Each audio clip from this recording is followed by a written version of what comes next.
it's Nikki again. Today I'm going to be showing you how to make macaroni and cheese with a hidden butternut squash puree.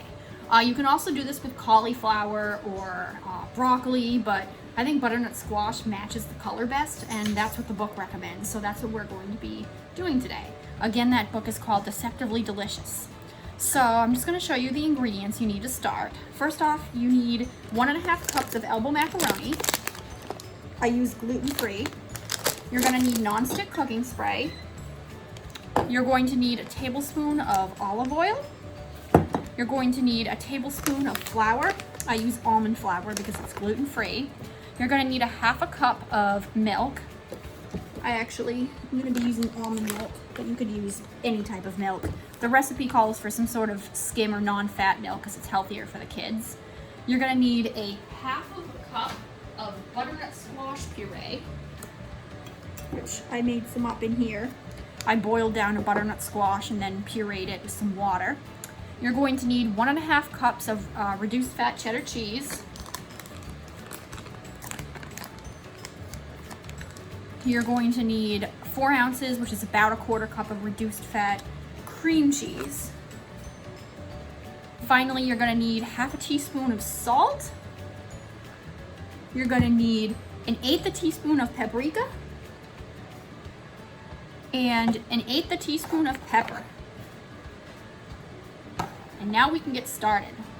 So we're going to start making this macaroni and cheese by bringing a pot of water to boil and then adding 1.5 cups of elbow macaroni. I use this brown rice pasta because I make gluten-free.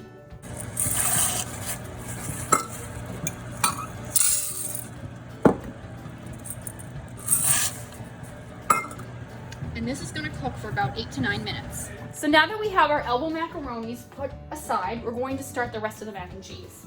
So you're going to take a saucepan and you're going to coat it with non-stick cooking spray like this. And then you're going to add a tablespoon of olive oil,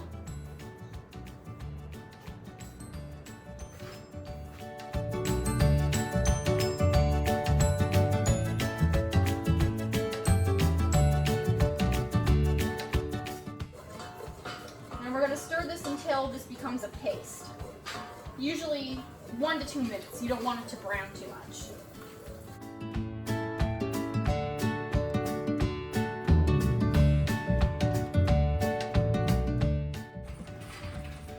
And you're going to do this until the mixture begins to thicken, around 3 to 4 minutes. So now that our milk flour mixture has thickened quite a bit, we're going to continue. So the next thing we're going to be doing is we are going to add 1/2 cup of our butternut squash puree.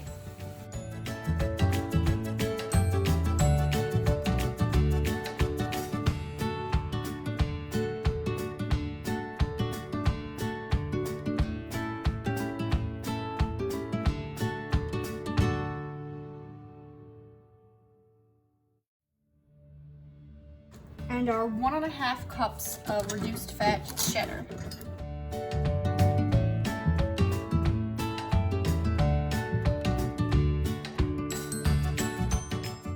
We're going to stir that up nicely.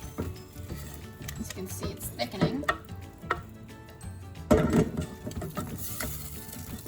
Looking delicious.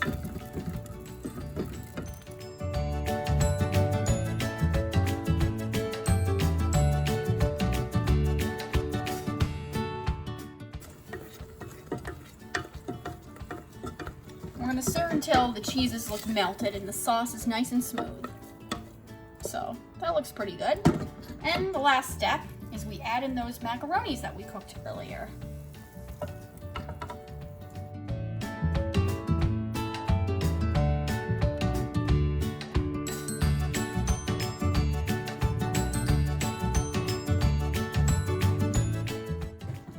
And this is what your finished product should look like.